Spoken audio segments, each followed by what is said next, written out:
Sejam muito bem-vindos ao primeiro episódio da Rádio Nikkei. Eu sou a Patrícia Suzuki. E eu sou o Vinícius Suzuki e a gente está aqui hoje para falar sobre investimento e educação financeira para brasileiros no Japão.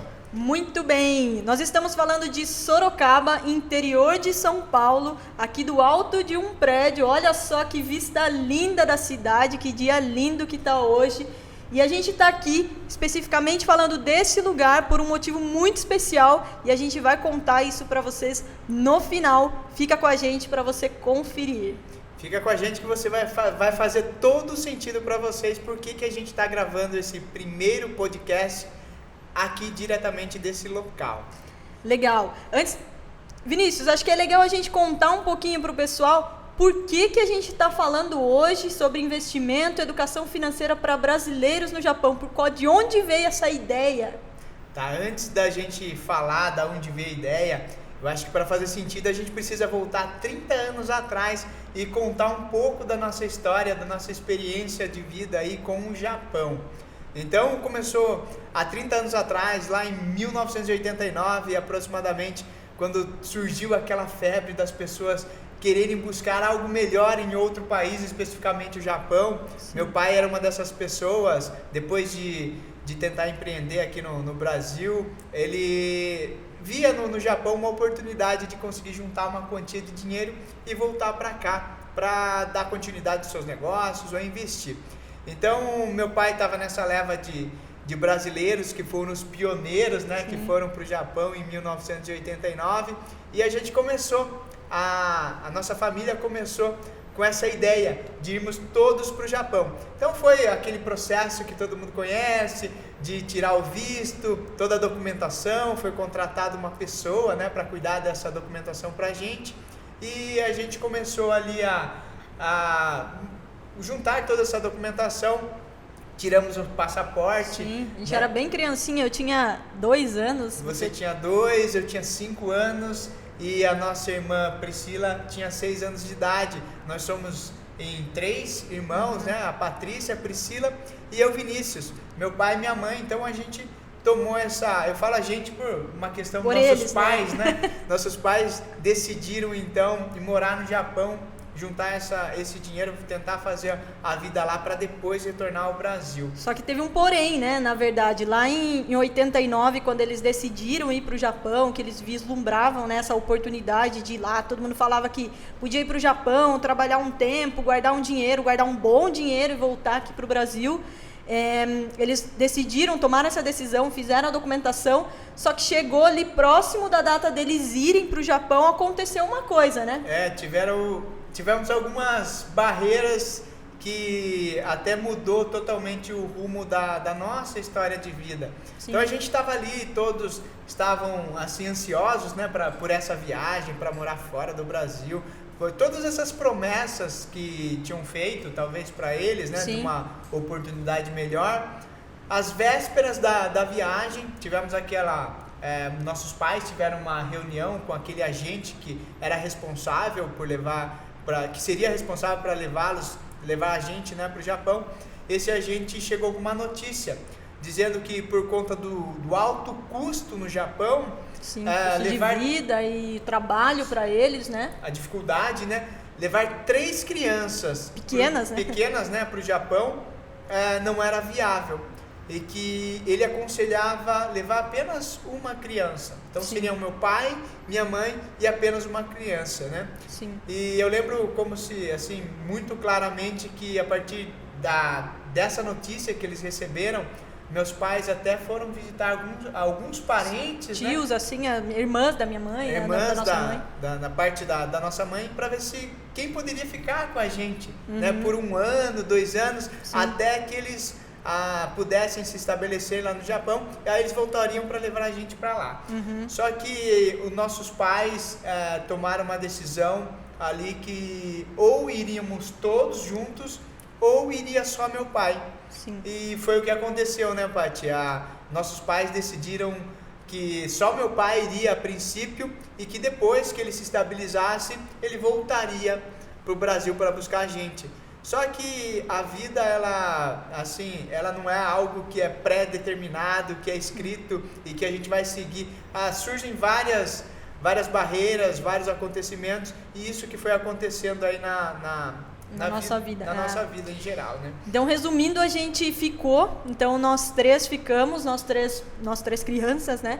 Uhum. E a nossa mãe e o nosso pai que foi para o Japão, então minha mãe ficou aqui cuidando, nossa mãe ficou aqui cuidando da gente, e nosso pai ficou lá trabalhando, mandava dinheiro para sustentar a gente aqui, e eles buscando uma forma de guardar esse dinheiro lá no Japão, voltar, a ideia deles era montar algum negócio, Sim. ter algum tipo de negócio aqui no Brasil para que todo mundo ficasse junto. Essa era a ideia, sempre foi a ideia deles, né? E foi isso que eles tentaram por diversas vezes, né? Eu lembro que nessas primeiras vezes, até eu me lembro, eu tinha 5, 6 anos, depois que meu pai voltou a primeira vez, né, geralmente a gente fala que meu pai voltava e trazia presentes pra gente, mas eu lembro que na primeira vez meu pai passou muita dificuldade lá no Japão, porque ele tinha uma ideia de Japão, e o que ele relata para nós, o que ele passa para nós é que quando ele chegou lá era totalmente diferente do que ele imaginava, porque ele teve que ficar em alojamento, a passagem na verdade foi financiada por essa empreiteira, por essa agência aqui no Brasil. Então ele chegou lá e teve que trabalhar muito, não ganhava o que todo mundo falava assim que dava para ganhar rios de dinheiro, exatamente, né? Então, quando ele ficou ali, quando ele se viu, ele estava lá já há 2 anos, 1 ano e meio, 2 anos no Japão, e tinha conseguido guardar apenas uma pequena parte, né, do que ele foi buscar, desse recurso que ele foi buscar para melhorar a nossa vida aqui. E eu lembro que quando ele ligava constantemente para nós aqui, através de cartões que era no orelhão, né? Ligava no orelhão, né? Usava aqueles cartões que ia furando, né? Cada minuto que é falado, ia furando esses cartõezinhos. E esses cartões, eles tinham algumas imagens de alguns bichinhos, gatinhos, até temas natalinos, né? Então, ele guardava esses cartões para trazer pra gente como presente, né? Visto a dificuldade que era dele trazer um simples presente pra gente. Sim. Então ele trazia até mesmo o cartão ali como uma forma de agradar a gente, sim, de trazer alguma coisa que lembrasse o Japão. Sim. Então foi muito difícil pro meu pai, não foi fácil enfrentar, eles enfrentaram muita coisa, né, Paty? Muita dificuldade. Até também a gente já gravou, né, alguns vídeos aí mostrando, na época eles também, além do telefone, eles conversavam muito por carta mesmo, né, carta escrita, não e-mail, né. Exato. E então tem várias cartas, assim, deles contando, né, um motivando o outro, falando das dificuldades, de meu pai contando das dificuldades lá no Japão, nossa mãe aqui contando sobre como que tava, né, aqui com a gente, também, porque também para ela não foi fácil, né, ficar com 3 crianças, imagina, 3 crianças pequenas, você cuidar de 3 crianças sozinhas não é uma coisa fácil, né? Não, e assim, você tinha 2 anos de idade, eu tenho hoje o Theo, né, que tem 2 anos, eu sei o que é uma criança, de cuidar de uma criança de 2 anos, aí imagine 3 crianças, né? Sim. 3 crianças pequenas. Então eles enfrentaram muita dificuldade mesmo, e em um determinado momento, meu pai já se via indo e voltando, isso foi quase que natural, né? Ele voltou a primeira vez, aí ele tentou algo aqui, parece que ele tentou uma comercialização de frutas e legumes, porque a gente morava aqui em Sorocaba, muito próximo ao Ceasa, né? Sim. Então, o que ele tinha de negócio? Qual que era a visão de negócio dele? Eu vou comercializar, comprar, né, do produtor frutas, verduras e revender aqui no Ceasa, que era a ideia mais clara de negócio que ele tinha, mas acabou não funcionando, né? E eu me lembro também que depois de 2, 3 vezes que ele retornou aqui para o Brasil, que já tinha tentado outras coisas, ele comprou inclusive um caminhão. Sim, e a ideia um caminhão amarelo ainda, um Mercedes 1113, eu lembro até a placa, eu lembro porque ele fazia frete, ele pegava esse caminhão e ia até Cubatão, carregava de adubo e trazia para Piedade, levava para Piedade, para uma loja de insumos agrícolas, onde até a Paty depois trabalhou. A gente virou até o lugar que a gente foi o nosso primeiro emprego. Foi né? nosso primeiro meu emprego. Quanto do Vinícius. Né, nessa loja. Então meu pai levava, fazia esse frete né, pegava adubo em Cubatão e levava lá para Piedade, para essa loja, para Agrotamari, que eu lembro na época.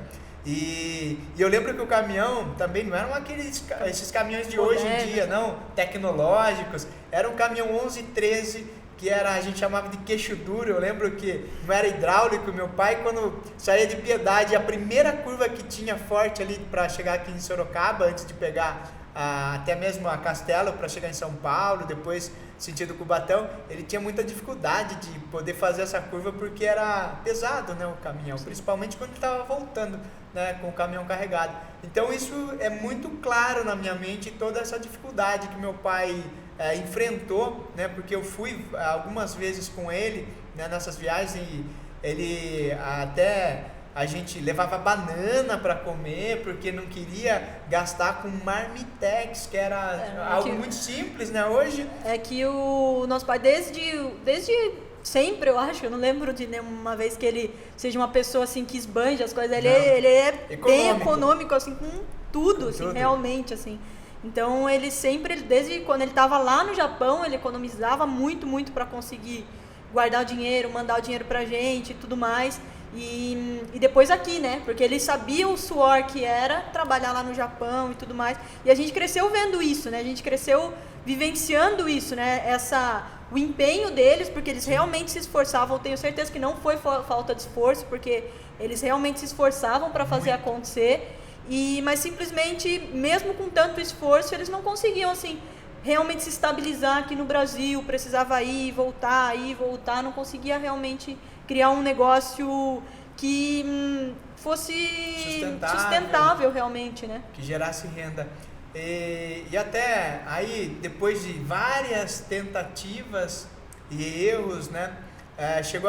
Quando eu completei ali 17 anos, eu tinha terminado o colégio. Eu lembro bem que eu até estudei em colégio particular, né, Paty?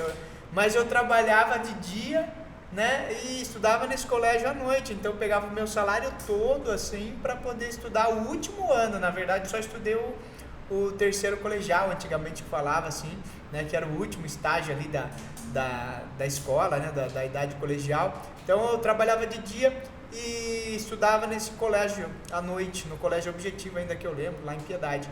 E qual que era o meu objetivo? Terminar o colégio. Assim que eu terminasse o colégio, eu ia seguir a mesma jornada que o meu pai. Eu ia para o Japão para tentar, de uma forma, nós dois ali juntos, guardando dinheiro, trazer uma quantia maior de dinheiro. Talvez isso fosse o diferencial. Talvez duas pessoas trabalhando lá, trazendo mais dinheiro, fosse o diferencial. A gente imaginava isso. Então o que o meu pai fez? Meu pai ainda estava no Japão, ele voltou para cá em 2002, eu lembro que ele chegou em fevereiro de 2002 aqui no Brasil, e eu tinha terminado já o colégio. A gente fez a nossa documentação, e em dia 28 de março de 2003, como eu já falei antes, eu lembro muito bem dessa data, porque é aniversário de um amigo meu, muito querido, e foi justamente no aniversário dele que eu estava indo para o Japão. Então, a gente embarcou para o Japão. E assim... Eu tinha uma ideia de Japão já. Como que foi quando você chegou lá? Porque daí a gente começou a ver o Japão sobre outra perspectiva, né? Porque até então a gente via o Japão, o pai indo e voltando, né? Exatamente. A gente nunca tinha ido pra lá, né? Só que assim, a gente acaba guardando sempre as últimas vezes que o meu pai voltou. Então meu pai, nas últimas vezes que meu pai acabou voltando pro Brasil, ele trazia sim brinquedos, porque ele queria suprir aquelas primeiras vezes que ele não tinha recurso para trazer. Aí ele acabava trazendo até demais, né? Excesso mesmo de brinquedos e tal pra gente. Então eu tinha uma imagem assim até positiva do Japão. Sim. E eu tinha não por ele, porque meu pai sempre foi uma pessoa muito transparente. Inclusive ele mandava fotos trabalhando, né? Trabalhando, lá na fábrica, na neve, trabalhava com, acho que motorista de caminhão lá no Japão, então ele mandava foto dele trabalhando em dia de frio. Construção civil. Com aquela, como é que é? Empilhadeira, né? Sim. Então ele sempre foi muito transparente. Na verdade, a visão que eu tinha de Japão era porque eu construí essa imagem, né? Então eu lembro que a gente partiu para lá dia 28 de março de 2003 e a gente chegou lá em Narita, Paty. assim, eu tinha aquela imagem, Japão, país de primeiro mundo, trem-bala, né? Tudo aquilo era uma novidade para nós. E eu cheguei lá em Narita e o que aconteceu? Meu pai, para vir para cá para me pegar, ele tinha tirado uma espécie de férias lá, uma licença, na verdade, na empresa onde ele trabalhava, em Kambara, que é Kambara-shi, né, que é Shizuoka, né, Shizuoka-ken. Então ele tinha tirado uma licença de aproximadamente 30 dias para ele resolver as coisas aqui e depois com a promessa de voltar para o mesmo cargo, para o mesmo emprego, para a mesma empresa na cidade de Kambara. Então ele deixou lá algumas coisas, inclusive tinha um apato lá que ele dividia com um amigo dele, com um companheiro de trabalho, né? Que eram os dois apenas que moravam lá. Então a ideia do meu pai era, buscava o filho aqui, o Vinícius, voltava para lá, já estava com emprego, inclusive estava vislumbrando que eu trabalhasse na mesma empresa. Até ele falava no avião para mim, ó, você vai trabalhar em tal setor, e eu estava ali na expectativa também. A gente chegou lá em Narita, fomos para Kambara de transporte ali, era uma van. A gente chegou lá em Kambara, chegamos de madrugada e o Fábio Furlan, que era um amigo dele, esse companheiro dele de trabalho, estava chegando naquele momento. Acho que ele tinha feito zangueô, estava fazendo mais alguma coisa na rua e tinha chegado naquele momento. E daí, no dia seguinte, a gente foi lá para a empresa, né, para ver a questão do emprego. E ele tinha deixado um resquício, um restinho de salário lá para que ele pegasse quando ele retornasse no Japão, porque ele sabia que ele ia estar comigo lá, ia ter umas despesas, né, ia precisar disso. E a gente chegou lá na empresa, o chefe dele na época falou que as coisas mudaram, que outra pessoa tinha entrado no lugar dele e que ele tinha que procurar outro emprego. E que até mesmo aquele resquício de salário, ele não tinha mais, porque como ele deixou as coisas dele no apartamento, no apato, ele impediu que outra pessoa entrasse, então ele teve que pagar o aluguel, e o salário foi para pagar o aluguel. Ou seja, a gente se viu no Japão, ali em 2002, né, sem recurso nenhum. E até quando ele voltou ali pro apato, meio cabisbaixo, ele esperou o Fábio chegar do trabalho e pediu 50 mil ienes emprestado. O Fábio emprestou esses 50 mil ienes e esse foi o dinheiro que serviu pra gente sobreviver alguns dias ali. E aí meu pai saiu em busca de emprego, né, com esses 50 mil no bolso aí, que eu nem sabia quanto valia na época, quanto dava, mas hoje eu sei que era muito pouco. Né, muito pouco ali para sobreviver duas pessoas ali. Aí ele foi até a cidade de Fuji, onde ele já tinha trabalhado em 1992, foi numa empresa ali chamada Meiji Seishi, que é uma empresa de papel ali, fábrica de papel, e como os antigos patrões dele, né, o Shacho, Hancho, Kodocho, eram os mesmos daquela época ainda que ele estava no Japão, eles deram a oportunidade, ele começou a trabalhar ali de novo e conseguiu o emprego dele. E eu, como estava com 17 anos, eu cheguei em março e eu completava 18 anos em maio, né, tinha mais 2 meses ali que eu não podia trabalhar. Então eu ficava ali pensando o que eu ia fazer, como que mudaram todos os planos, e tinha o Tsuriyako ali, o Suzuki-san na época, que era o tradutor, que ele chegou um dia lá, me pegou no apato, o Tantoshi, chegou ali no apato e falou, eu vou distribuir alguns olerites e o salário do pessoal, vamos comigo. Aí eu cheguei numa determinada fábrica lá, chamada IMS, que tinha apenas 2 brasileiros trabalhando. Então ele contou ali pro dono da empresa, pro Shacho, que eu gostava de judô, fazia judô há muito tempo, e ele sabia que o Shacho ali também era praticante, né, do judô. Então ele pediu para que eu ficasse ali o resto do dia, eu acabei ficando e ali eu fiquei empregado desde o dia que eu cheguei, nesse dia aí, que era apenas para entregar um olerite para 2 pessoas ali, para o Santos, né, e para o Kendi ali, que trabalhavam ali. Então a gente chegou ali e acabei ficando ali.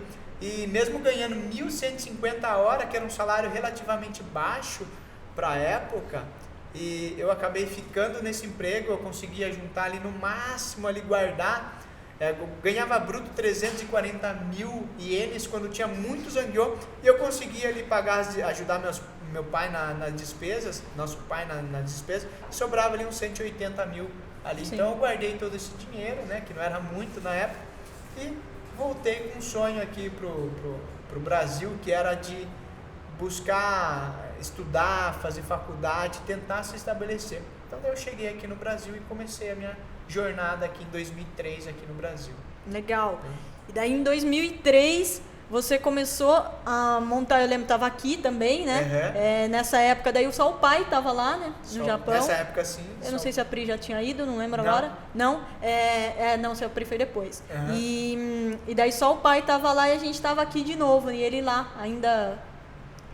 Você tinha aqui 20 anos, ele estava lá trabalhando no Japão, ou seja, mais de 15 anos lá, né? Não que ele ficou direto, claro, né? Foi, voltou, mas já tínhamos passado 15 anos, para você ver como o tempo passa rápido, né? E realmente, a gente lembra dessas coisas, parece que tudo aconteceu em um ano, né? Exato. Mas na verdade foi a vida inteira, né? Muito tempo.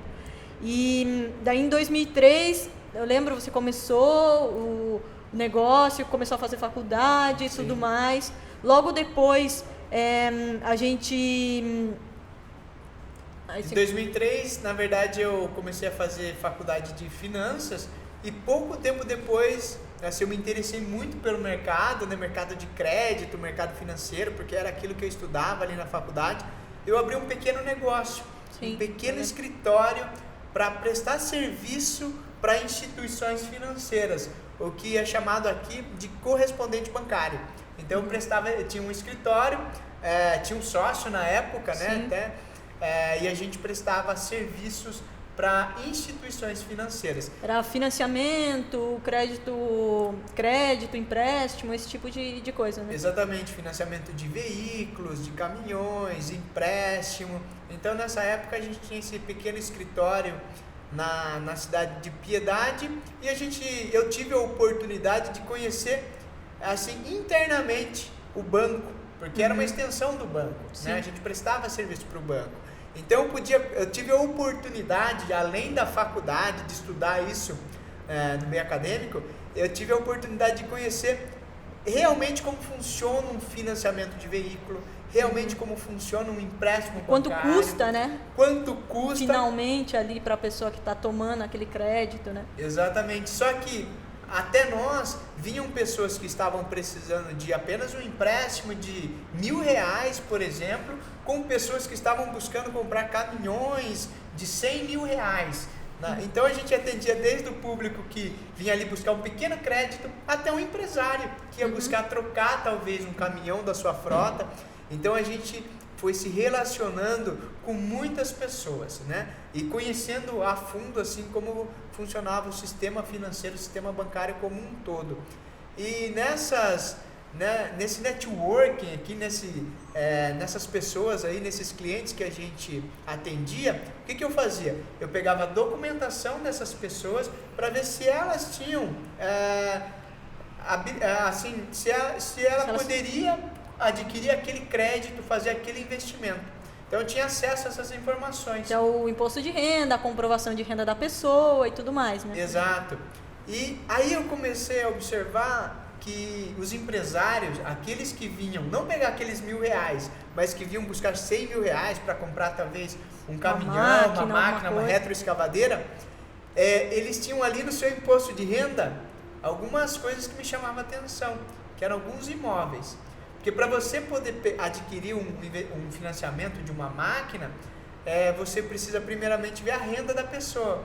E algumas dessas pessoas tinham renda de aluguel, por exemplo. Tinha alguns imóveis. E isso era comum, assim, da maioria dos empresários. Muitos deles analisava ali os documentos. Essa documentação. Muitos deles tinham os imóveis que faziam parte da sua renda. Então ele trabalhava, tinha lá o trabalho dele, a empresa dele, mas ele também tinha uma outra renda que vinha ali daqueles imóveis que eles alugavam ou até mesmo vendia e ganhava um dinheiro ali com essa compra e venda do imóvel, né? Exatamente. Então essa informação era uma certeza, era uma informação fidedigna. Então o que eu identifiquei ali?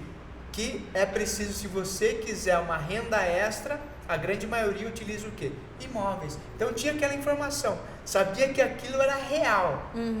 Mas não era uma coisa teórica, né? Você estava vendo eles ali realmente fazendo isso. Documentos, né? Como eles chegaram até ali. Como eles chegaram até o seu primeiro caminhão, porque muitos deles tinham até mesmo 5, 6 caminhões, né? Como que eles chegaram até ali? Claro que através do seu esforço, do seu negócio, sim, mas também uma boa parte vinha dessa renda adicional dos imóveis. Sim. Então era uma certeza, então aquela informação ficou ali na minha mente. Eu sabia que era isso e eu coloquei aquilo também para mim, né?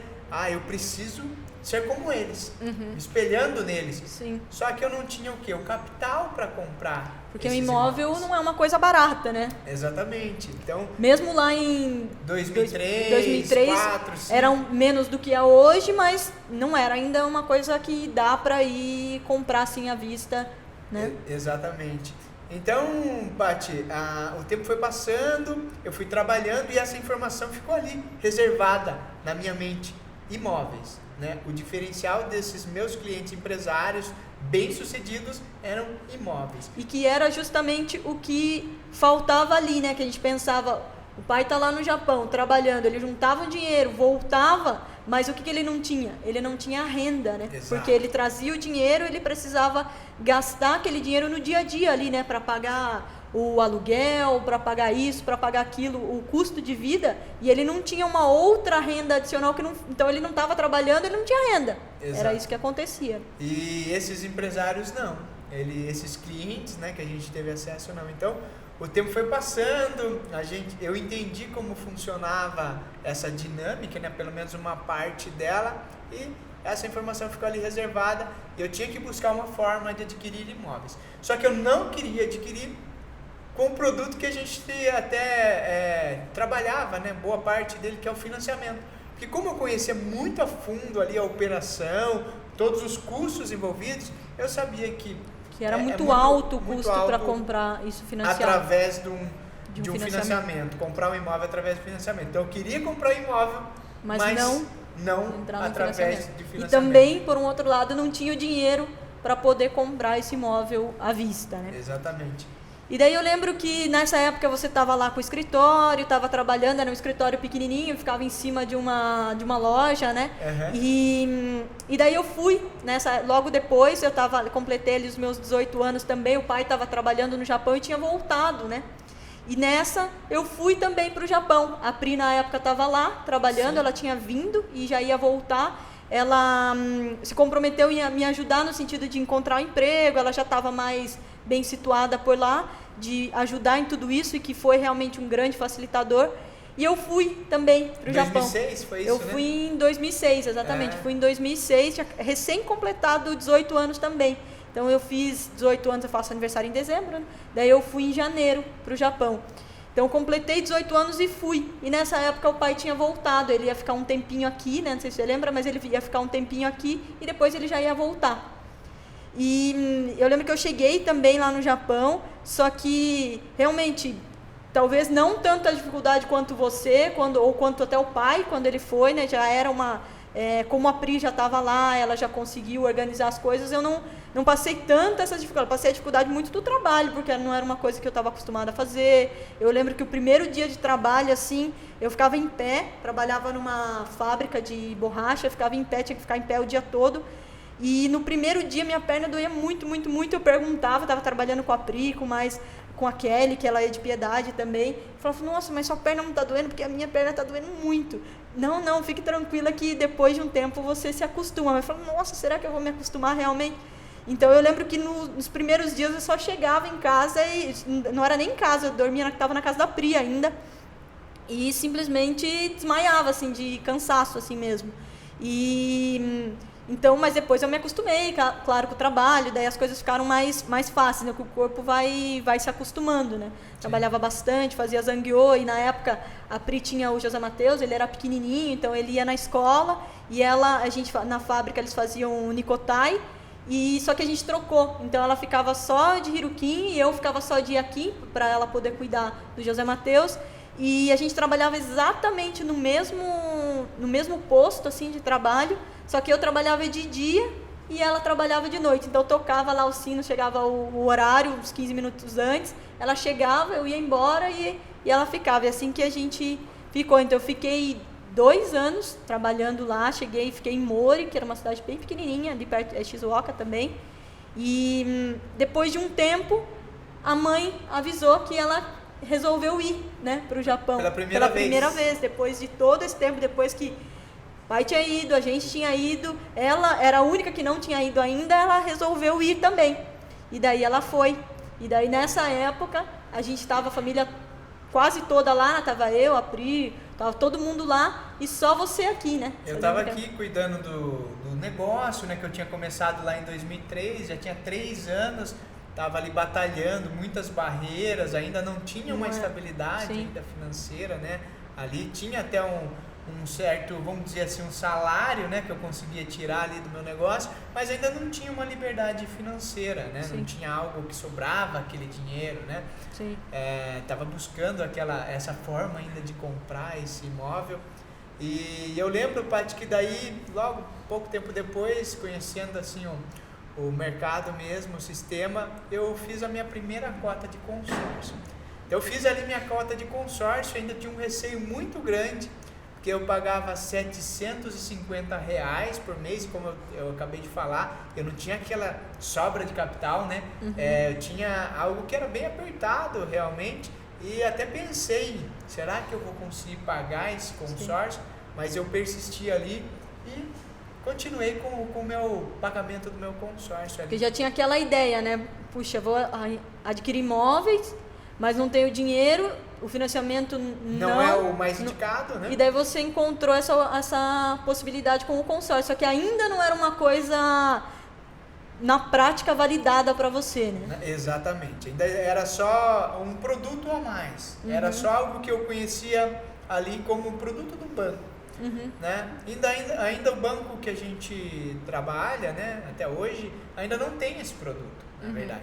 Eu adquiri ali, fui estudar as administradoras, até lembro que eu encontrei a Rodobens e decidi por uma série de critérios que eu já tinha analisado lá atrás que seria a Rodobens. Então eu adquiri uma cota ali, né, pensando naquilo, e 2 anos depois eu fui contemplado, né? Fui contemplado e aí começou, Paty, tudo fazer sentido e começou a falar, nossa, aquele consórcio que eu comecei imaginando que eu não iria dar conta de pagar, hoje ele está contemplado. Então eu lembro até, assim, fazendo um link, né, que eu tinha um professor na faculdade chamado Sandro Vidotto, e ele é até diretor acadêmico aqui da faculdade onde a gente estudou, né? Então ele é uma pessoa muito, assim, que me ensinou bastante também. Ele falou, olha, você na sua vida, você tem que pegar chaves. Você vai guardando as chaves. Sim. Mesmo que você não saiba que porta ela vai abrir. Um dia você vai identificar essas portas, mas você precisa ter as chaves no seu bolso para que você possa abrir. Ou até mesmo para que você possa até identificar essas portas. E isso gravou na minha mente, e aí que fez sentido todo aquele estudo, toda aquela dedicação, que o consórcio era a chave que eu estava buscando para aquele primeiro sonho, que era adquirir um imóvel e ser como aqueles clientes, aqueles empresários, né? Então eu fui contemplado e ali começou a fazer todo sentido. E a partir daí eu adquiri meu primeiro imóvel, foi um terreno, inclusive já fiz vídeos, Sim, a gente tem, né, gravado, mostrando sobre esse terreno. E Paty, eu vou terminar de pagar agora esse consórcio. Então eu comecei lá atrás, né? Comprei esse terreno, que eu já fiz até o vídeo, que foi divulgado. Esse terreno valorizou muito e agora estou finalizando esse consórcio. Então, assim, aquilo começou a fazer tanto sentido que eu comecei a envolver as pessoas que estavam à nossa volta. Inclusive, até a Stephanie, né, que era minha namorada na época, até fez também, hoje é minha esposa, fez o consórcio, você fez, nossos pais fizeram. Então, a gente começou a querer dizer isso, que era um caminho, né? Que era o caminho. E as pessoas que também fizeram o consórcio ali, né, naquela época, começaram a ser contemplados e começaram realmente a realizar os seus objetivos. Então, a gente começou depois, passamos a ser representantes ali da Rodobens, a gente passou a fazer... Porque você já tinha essa experiência com produtos financeiros, falou, puxa, o consórcio é uma coisa que agregava ali. Que vai agregar para os meus clientes, né, para as pessoas que estão à nossa volta. Sim. Então a gente passou a ser representante ali da Rodobens, passou a sugerir isso para os nossos clientes, inclusive grandes clientes, empresários que passaram até mesmo a deixar de fazer financiamento para passar a adquirir o seu caminhão, suas máquinas através do consórcio, e isso foi um sucesso. Sim. Isso deu super certo para os nossos clientes aqui do Brasil, né? E eu acho que é interessante também, daí a gente já, quando você voltou do Japão, né? Daí nessa você já estava, né, com um negócio, eu voltei, na verdade, eu lembro que na época, como você já trabalhava com esses produtos financeiros, vislumbrou a ideia da gente fazer um site de venda de carro. Exato. Pela internet. E até então eu não entendia nada disso, né? Mas eu tinha uma certa... Eu gostava da questão de publicidade, eu achava legal, na verdade, mas não conhecia a fundo, né? E daí que eu voltei, a gente começou a trabalhar juntos, né? Eu cuidava desse site, depois começou a fazer outras coisas, comecei a fazer faculdade de publicidade. Eu comecei no primeiro ano, você estava no último ano, né, da faculdade, quando eu comecei. Então o Vinícius fez administração, na verdade eu fiz publicidade, mas foi na mesma faculdade. E a gente começou a trabalhar junto e fazer essas coisas. Você já estava trabalhando aí com a questão do consórcio, começou já a trabalhar essa questão do consórcio, né? E daí eu lembro que a gente conversando, pensando, né, foi, puxa, é tão legal assim, né, o consórcio, e até refletindo, né, quanta coisa assim o pai passou, quanta coisa a gente passou, o que a gente poderia também levar isso para o Japão, né? A gente começou a pensar em como que a gente conseguiria levar, deu tão certo para as pessoas aqui, né? Imagina para eles lá, vai dar certo também, né? Porque eles podem aproveitar esse tempo e o consórcio é uma coisa que você faz, você vai pagando, você vai se organizando para fazer isso, né? E a gente resolveu levar isso, começou a estudar, na verdade, formas de conseguir levar isso, né? Isso já em 2016, né? O tempo, você vê como o tempo rápido, passa, né? Porque, na verdade, a gente está fazendo um resumo da história, parece que foi de uma hora para outra, mas, na verdade, passaram-se muitos anos. E aquilo que você falou mesmo, parece que olhando para trás que a gente vê as coisas se conectando, né? Mas quando a gente está fazendo, a gente... Não tem noção do que está acontecendo, sim, mas é do que vai levar, até onde vai levar, né? Então a gente estava fazendo, pegando essas chaves, né, conectando esses pontos que hoje fazem sentido, né? Então a gente começou a trabalhar junto, começou a fazer isso, e em 2016 a gente resolveu levar isso para o Japão, né? E quando a gente resolveu levar isso para o Japão, eu já tinha feito faculdade de publicidade, na época já conhecia mais de comunicação, como que dava para fazer isso. Você já tinha todo o conhecimento do consórcio, não só o conhecimento teórico, mas o conhecimento prático ali, já tinha, né, vários clientes adquirido o consórcio já realizado, né, de comprar o imóvel e tudo mais. A gente falou, puxa, vamos levar isso lá para o Japão. E a gente conhece, né, muita gente no Japão. Começou a perguntar, eu lembro que no começo a gente começou a falar com pessoas que a gente conhecia, amigos, o que você acha, né, disso e tudo mais. E aquilo começou a se formar, né, uma ideia a princípio na nossa cabeça, e a gente começou a preparar como que a gente ia levar isso para o Japão. E a gente começou a gravar os vídeos explicando, falou, puxa, a gente precisa explicar, né, para eles tudo, como que funciona, o que é, tudo detalhadamente. Que são coisas que a gente não tinha quando a gente estava lá, né? A gente não encontrava informações assim tão bem organizadas dessa forma, né? Uhum. E a gente começou esse processo de produzir esse material e levar lá para o Japão. Você lembra como é que foi isso aí? Como é que foi a recepção das pessoas? Nossa, Paty, eu lembro assim que como a gente depois, como você falou, parece que foi assim, né? Rápido, mas foi um processo. Uhum. Né? Como eu falei, eu fiz a primeira cota, depois eu fiz várias outras cotas. Sim. Que elas foram sendo contempladas naturalmente, e como eu acredito muito nisso, e não é só teoria, é prática, eu fui também adquirindo vários outros imóveis, né? Não só eu, como todos os nossos clientes, e a gente estava vendo aquilo sendo realizado, né, aqui por nós e pelos nossos clientes. E a gente precisava levar, como você falou, né, de uma forma clara, objetiva, transparente, igual a gente faz aqui.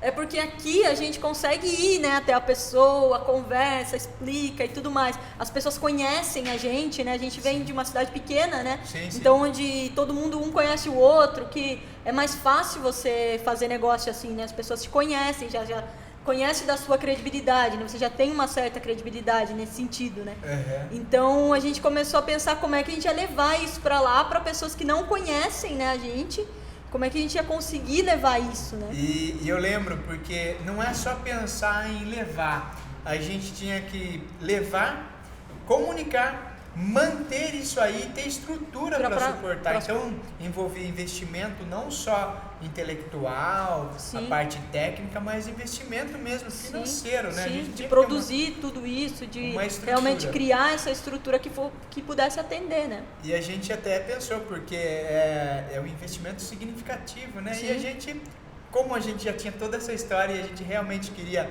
levar essa informação para lá, a gente tomou essa decisão baseada em tudo que a gente tinha de materiais, a gente foi criando, como você falou, e levamos essa informação para o Japão. E eu lembro que, assim, lá em 2016, algumas pessoas, como tudo que é novo, né, Paty? As pessoas têm alguma resistência, imaginaram que a gente estava ali começando naquele dia. Sim, exatamente. Né, que não tinha conhecimento prático, que era mais alguém querendo levar alguma coisa que não conhecia para eles. Sim. Enfim, a gente enfrentou muitas barreiras. Sim, de realmente mostrar, né, que realmente a gente tem esse conhecimento sobre o consórcio, que a gente, principalmente que a gente tem a estrutura para atender, né, porque a gente já faz esse trabalho aqui, né. Exato. Essa que é a questão. Só que quando você faz o trabalho aqui, a pessoa pode vir até o escritório e conhecer uma coisa. Agora, quando você faz o trabalho aqui, mas a pessoa não vem até aqui, né, ela conversa pela internet. E a gente sabe que tem muita gente no Japão que está há muito tempo e que não está acostumada a comprar coisas pela internet, que não está habituada a isso. Então a gente teve que realmente criar uma forma diferente de comunicar, uma forma de mostrar o nosso trabalho, né? E a gente vem fazendo isso até hoje, né? Que embora a gente tenha, ainda hoje diminuiu muito. Com certeza. Lá no começo, muitas pessoas pensaram dessa forma, eles não conhecem o que eles estão fazendo. E eu acho que principalmente, além de, eu acho que até isso, mas eu acho que mais, assim, experiências negativas que as pessoas tiveram com outras coisas que não tem nada a ver com isso. Exatamente. Assim, a pessoa fez algum tipo de marketing multinível, pirâmide, seja lá o que for, mas coisas que elas foram enganadas, iludidas com coisas que não são reais. Então, às vezes as pessoas, por não conhecer a gente pessoalmente e por ter já caído em golpes, em outras coisas enganosas, achavam, até falavam, não, mas isso é golpe, mas isso é aquilo. E a gente ali, né, tentando, como é que a gente mostra que esse é um trabalho real. Porque o consórcio, na verdade, ele existe há muitos anos, ele não é uma coisa que a gente inventou, né? Exato. Ele já é uma coisa que já tem validação, já tem, muito mais do que validação, tem regras, né? Já tenha muito mais claro, mas como tem muita gente que está há muito tempo no Japão, às vezes não conhece exatamente como que funciona, né? E aí a gente começou lá em 2016, Sim. Aí as pessoas que começaram lá também, lá naqueles primeiros clientes, né, que entraram, começaram a ser contemplados, começaram a realizar realmente, e o nosso trabalho aqui no Brasil não parou. Sim, a gente estava também com um projeto no Japão e com os nossos negócios aqui no Brasil. Então a gente foi comunicando mais como que funciona o consórcio, e assim, chegou no momento, né, Paty, que a gente pensou, vamos até lá. Sim, que foi agora, em maio desse ano, né, que a gente, não, abril, maio que a gente foi. Então, hoje em dia é incontestável, né? As pessoas vêm ver os vídeos, porque tem muitos depoimentos, tem muitas pessoas que já conheceram a gente pessoalmente, que a gente foi aí, né, para o Japão. Mas tem gente que às vezes aparece, né, que não tinha visto antes, apesar de a gente estar aí há quase 3 anos fazendo esse trabalho, tem gente que ainda não conhecia, né? Mas hoje é incontestável de ver, né, os vídeos, ver os documentos, e a gente faz questão de realmente mostrar, né? Olha, isso aqui é isso, esse é o documento disso, porque a gente quer mostrar essa transparência, né, do trabalho que a gente faz. Exatamente. E eu acho que, assim, o mais importante é que a gente está buscando, por mais que a gente tenha poucas pessoas ali que estão ainda criticando, que fazem críticas, porque isso a gente vai ter sempre, né? Sim. Você pode ser o melhor em qualquer aspecto, sempre vai ter alguém ali que não, porque nem você falou, por uma experiência pessoal, vai ali criticar, mas a gente até tem assim, mas a gente tem mais pessoas que falam bem muito mais, na verdade, do que pessoas que às vezes vêm criticar. Tanto que esses dias mesmo, até estava comentando com você hoje, né? Teve uma pessoa que me mandou mensagem e eu não conheço ela, eu conheço de vista, assim, me conhece pessoal, não conhece assim meio que de vista, não conheço assim a fundo.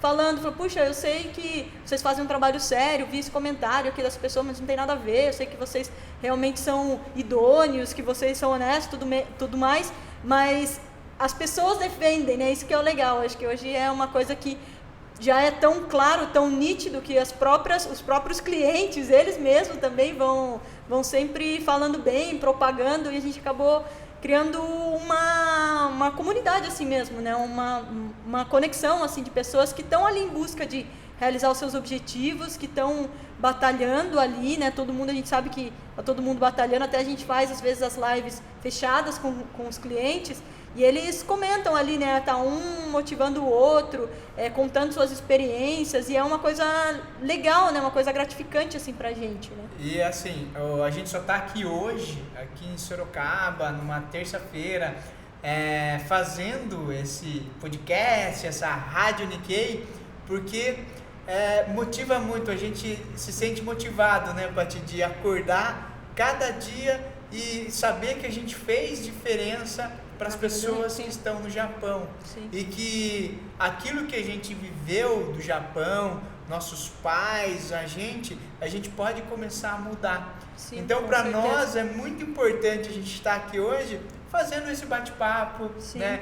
Relatando toda nessa história, na verdade, para que as pessoas conheçam um pouco mais da gente. E também se motivem, né? Porque a gente recebe muita mensagem de gente falando, puxa, que legal, tô assistindo os vídeos, eu não sabia que dava para fazer isso, tô mais motivada, às vezes tem muita gente que às vezes tem um sonho que estava lá guardado há 20 anos e que não conseguia realizar aquele sonho e que agora está conseguindo, então isso realmente não tem preço, né? Exato, e aquilo que a gente estava conversando antes da gente começar aqui, nossa rádio, nosso podcast, é que, cara, se a gente descobriu, que demorou, né, Paty, também, sim, se a gente teve aquele insight de saber, puxa vida, é preciso imóveis, e eu tenho uma forma de adquirir isso com baixo custo, né, mas que precisa mais da minha perseverança do que qualquer outra coisa, a gente precisa levar essa mensagem. Então a gente não se cansa de levar essa mensagem para motivar as pessoas, porque a gente sabe o que é viver aí separado, né, da família, tá batalhando no Japão, no outro lado do mundo aí. Então a gente se sente motivado em poder compartilhar um pouco da nossa experiência, dizer que realmente funciona e que aquele investimento que eu fiz lá atrás, hoje ele é assim uma parte só dos investimentos que a gente faz e que deu super certo. Então as pessoas têm o hábito de compartilhar aquilo que não dá certo. Eu vejo muito isso na pessoal compartilhando em redes sociais, mas poucas pessoas se dão o trabalho de compartilhar aquilo que dá certo. Sim. Então a gente quer fazer parte das pessoas que compartilham coisas que dá certo, ou seja, nós queremos ser portadores de boas notícias. Sim. É por isso que a gente está aqui hoje. Com certeza. Né? E é legal, né? A gente conversa com as pessoas. Tem muita gente que a gente não conhece pessoalmente, mas é como se conhecesse, né? Exato. Porque a gente... Primeiro porque a gente já tem naturalmente essa conexão, porque a gente também já morou lá, já trabalhou no Japão, então a gente viveu coisas muito parecidas, né? Com todo mundo, assim, que está lá há muito tempo, que foi, voltou e tudo mais. Então a gente já tem essa natural empatia, digamos assim, mas principalmente porque a gente vê que eles estão conseguindo realizar aqueles objetivos que eles tinham, né? Porque eu lembro que quando eu estava no Japão, estava trabalhando, eu tinha muito, até quando a gente voltou agora, tinha muita dúvida, né? Quando você está lá, você está em busca de atingir um objetivo, você não sabe se aquilo vai realmente acontecer, se você está trabalhando para que aquilo aconteça. Mas você voltar e poder ver que aquilo tudo que você queria realizou, é legal você levar isso para outras pessoas, para lembrar elas que elas também podem, né, realizar os objetivos dela. Então esse é o propósito, esse é o objetivo, né? É a mensagem a gente quer, se a gente está lá ali em cada pessoa que escutar essa rádio, que escutar esse podcast, poxa, eu me vi ali naquela situação, né? E eu posso mudar. Sim, né? Porque a gente também, nós não somos diferentes de ninguém, sim, né? Então a gente aplicou, tá dando certo e a gente quer compartilhar isso com todos vocês, né? Com todas as pessoas que estão aí no Japão. E até inclusive a gente, como a gente falou no começo do podcast aí, que a gente resolveu, até falou, a gente tem um escritório que é pertinho aqui, né? A gente falou, puxa, vamos gravar num lugar diferente, esse primeiro que vai ser legal e tudo mais.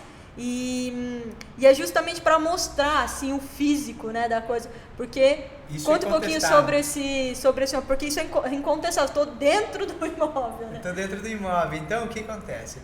A gente está aqui hoje gravando esse primeiro podcast, essa rádio Nikkei, de dentro de um imóvel que eu adquiri com o consórcio. Então esse imóvel eu adquiri com uma das cartas de consórcio que eu tenho. Ele fica aqui em Sorocaba. O edifício é o JK Studio, um edifício que ele tem um conceito inovador, ele tem uma sede, tem academia, tem piscina, tem sauna, tem quadra de squash. Então, ele tem uma série de atrativos que eu visei adquirir esse imóvel aqui para quê? Para colocar esse imóvel para locação e ter renda através da locação por temporada, até mesmo mensalmente desse imóvel, porque ele está numa região aqui, né, Paty, que é uma região nobre aqui de Sorocaba. Então aquele sonho que eu tinha há 15, 16 anos atrás, de poder comprar e ser como os meus clientes que tinham no imposto de renda vários imóveis, eu estou realizando, a gente está realizando, sim, na verdade, através do consórcio. Então, este é o imóvel que eu adquiri com o consórcio, não só esse, como outros imóveis também. Mas a gente fez questão de fazer aqui hoje porque você vê uma infinidade de aplicações que você pode ter para o imóvel. O apartamento ele fica aqui no 14º andar. A gente está na área comum, aqui na área gourmet, né? Na área gourmet, que o pessoal faz festas, etc. Então a gente está aqui podendo usufruir desse lugar para estar fazendo uma coisa que a gente gosta, que é levar informações de qualidade, trabalhando aqui no imóvel, e também ele pode ser alugado. E hoje eu estou realizando um sonho que começou lá atrás, que é através do consórcio. Então eu quero compartilhar isso com vocês, e aqui é incontestável. Sim. Podem falar o que quiser, mas não funciona, etc. Podem falar o que quiser, mas hoje eu estou aqui de prova no imóvel, sim, que a gente adquiriu através do consórcio. Sim, exatamente. E acho que até mais do que mostrar, né, que a gente está dentro do imóvel, é realmente motivar, né, as pessoas para mostrar que é possível, não só para você aqui, mas para todo mundo, né, poder realizar os seus objetivos, desde que com planejamento, desde que com consistência, né, sabe que o consórcio é uma coisa que você tem que tomar aquela decisão, e você tem que tomar aquela decisão todos os meses, né? Você tem que continuar, persistir, né? Com muita perseverança. E que é possível. Então, acho que essa é a mensagem, né? Mostrar para as pessoas que é possível, sim, realizar seus objetivos com planejamento, com consistência, com muita perseverança, né? E o legal, Paty, que como você falou, que a ideia é motivar, e a ideia é motivar mesmo. Porque na semana passada, quando eu estava pegando a escritura, né, a matrícula definitiva do imóvel, e a gente fez aquele vídeo divulgando, sim, também para as pessoas, né, o que você pode fazer com o imóvel, teve uma pessoa no Japão, uhum, que assistiu o vídeo, sim, que é nosso cliente, sim, inclusive, e que se sentiu tão motivado, sim, com o vídeo que a gente fez, que pediu para a mãe dele para ela vir até aqui e conhecer esse imóvel.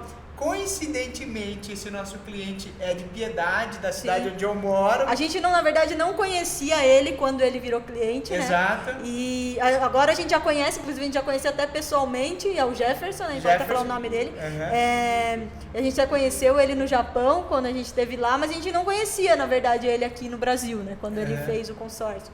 E eu trouxe a dona Tereza, Sim. a mãe dele, para conhecer o meu apartamento, né? Sim. Eles gostaram tanto que eles estão se programando para também adquirir uma unidade aqui, porque eles viram que realmente é algo real, que está acontecendo, que eles já estavam buscando há muito tempo, buscar um imóvel que possa ter locação por temporada, toda a estratégia que a gente sempre passa, sempre a gente está ali discutindo, levando ideias para os clientes do que você pode fazer com o imóvel. Então ele gostou da ideia, que era a ideia locação por temporada, e ele está se organizando para também comprar um imóvel aqui. Então é o que você falou, o nosso objetivo está cumprido, né? Motivar as pessoas. E a gente espera que esse bate-papo de hoje tenha despertado, né, nas pessoas, em cada um de vocês, assim, novamente a capacidade de sonhar, porque só quem sonha pode realizar, né? Com certeza,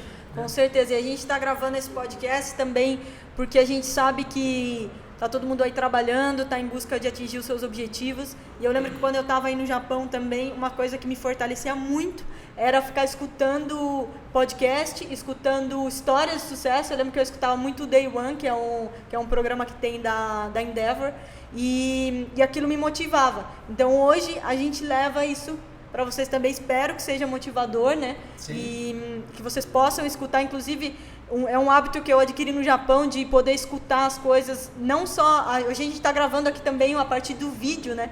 Mas a gente vai disponibilizar também o áudio para baixar, não precisa necessariamente assistir o vídeo se não puder, e aproveitar o tempo, às vezes de repente é um tempo de deslocamento para o trabalho, ou dependendo de onde você trabalha, você pode escutar, aproveitar realmente esse tempo para nutrir de coisas boas, né? Que é uma coisa que eu faço também todos os dias. Todo dia eu vou na academia, eu coloco o meu fone e fico escutando um podcast, vendo alguma coisa que para mim faz sentido, né?